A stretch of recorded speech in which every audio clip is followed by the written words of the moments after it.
Isang bomb threat ang gumambala sa ilang tanggapan ng pamahalaan sa Bataan kahapon, February 12, pangunahin na ang Department of Education. Matapos ihayag ni DepEd Bataan Assistant Schools Division Superintendent Dr. Arman Capili na nakatanggap umano ng bomb threat email ang kanilang tanggapan. Agad silang nagsagawa ng precautionary measure at nakipag-ugnayan sa pamahalaang panlalawigan at PNP. May na-receive na email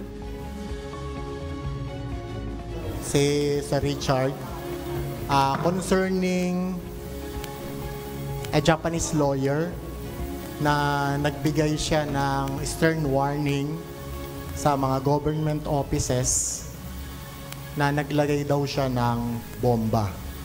Okay. Ngayon, huwag kayo agad matatakot kasi baka mamaya prank. Pero hindi rin naman natin siya kailangang i-take na parang baliwala lang.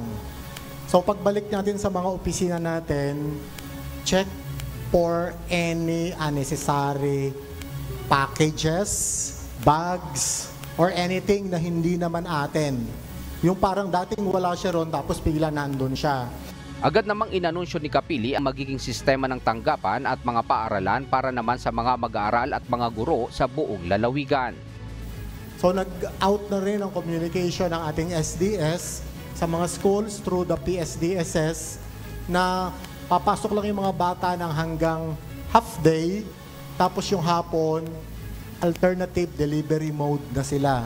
Tayo naman, mula ngayon hanggang alas 12, pagdating ng alas 12, work from home tayo. Pinauwi naman ang mga estudyante dahil sa banta ng kaligtasan ng mga ito at nagsagawa ng mahigpit na seguridad ang mga pangunahing tanggapan ng pamahalaan at pasilidad. Isa dito ay ang The Bunker na siyang kapitolyo ng lalawigan. Nilinaw naman ng PNP na hindi lamang sa probinsya kumalat ang nasabing email, kundi maging sa mga karatig probinsya nito gaya ng Zambales at iba't ibang bansa noon pang nakalipas na taon na nagmula sa parehong sender nito.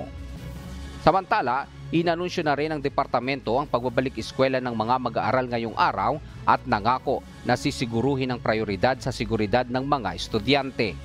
Milanyo Aquino humahataw sa balita ngayon.